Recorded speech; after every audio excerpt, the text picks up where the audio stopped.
All right, let's talk about the chain rule. Chain rule says when you have a function inside of another function.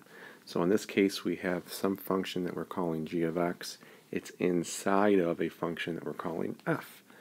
Well, the derivative here says you're going to, according to the chain rule, you're going to take the derivative of the outer function, which we're calling f prime, and you're going to keep the inner function the way it is on the inside, and then we're going to chain along its derivative. Okay, so we'll look at some examples here. Okay, suppose we wish to find the derivative of the sine of x squared plus x. So the sine function right here, this is what we mean by the so-called f up above, and the x squared plus x, that's our so-called g. So to find our derivative here, chain rule says to find the derivative of the outer function. So the derivative of sine of that quantity would be cosine of this quantity brought along exactly the way it is. So we always keep the inner function the same. And then we need to remember to chain along the derivative of the inside, which is going to be 2x plus 1. Since we have more than one term, we want to make sure we put parentheses around it. If you don't put parentheses around it, then it's going to look like you're only multiplying by 2x and then adding 1.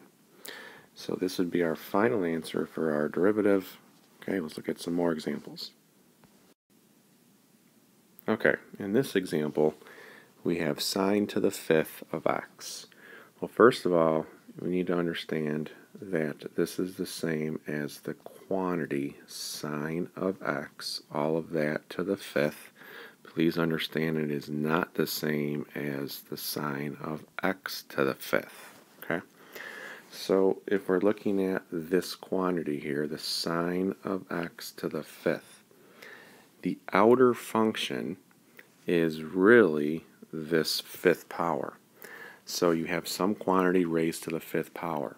So we need to first take the derivative of a quantity raised to the fifth power.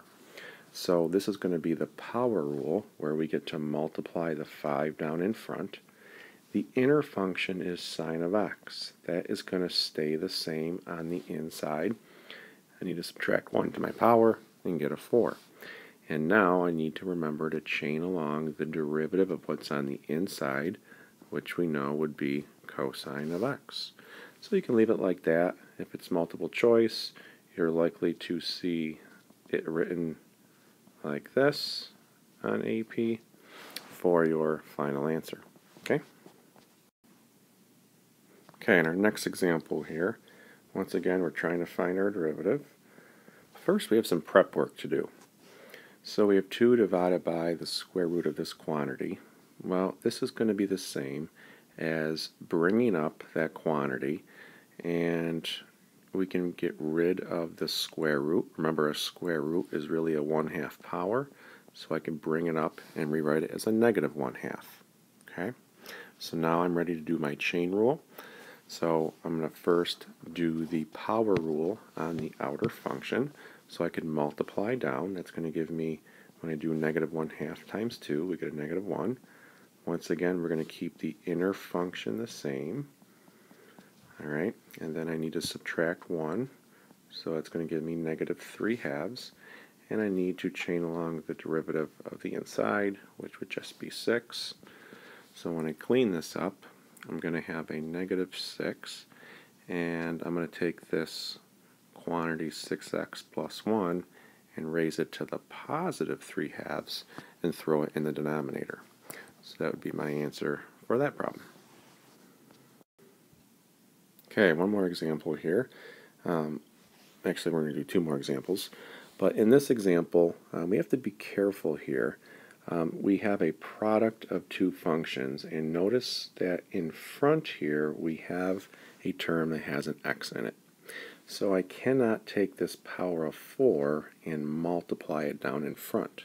Okay, you can only do that if there is a constant in front. So instead, we need to use our product rule and treat these functions as 2 separate pieces. So let's go ahead and use our product rule. So the derivative of x cubed would be 3x squared.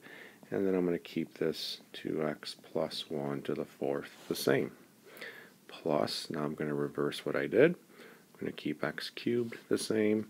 And now I need to find the derivative of 2x plus 1 to the fourth. So to do that, I'm going to multiply my 4 down in front. I have my 2x plus 1 on the inside, which is going to stay the same. My power is now 3, and then I need to chain along the derivative here, which would be a 2. So when we clean this up a little bit,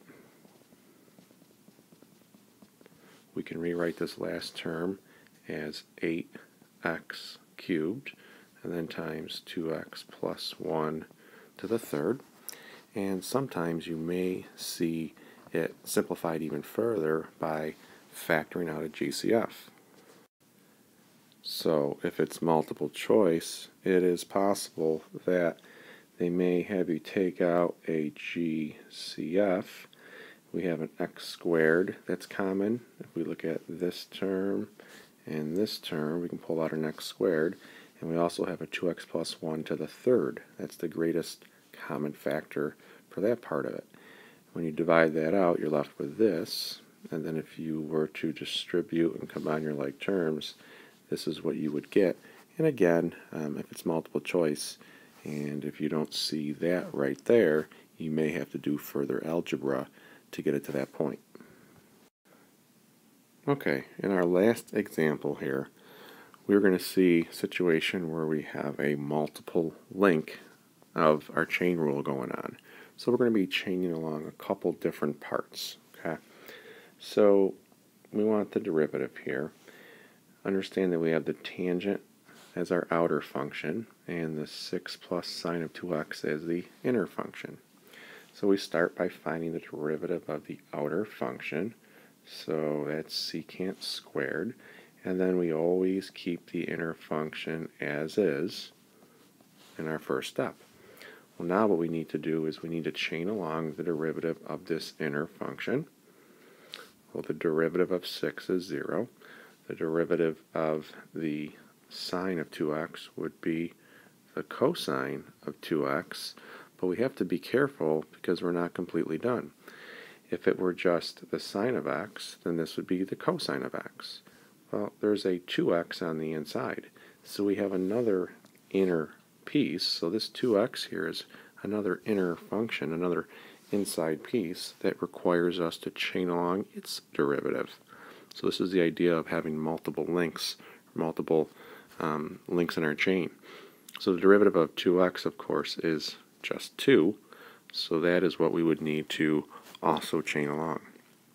So from there, there really isn't much you can do to clean this up other than to take this 2 and throw it in the very front here in front of your secant squared. Okay, so sometimes you're going to have to link along more than one part. So be on the lookout for functions that are on the inside of the inside.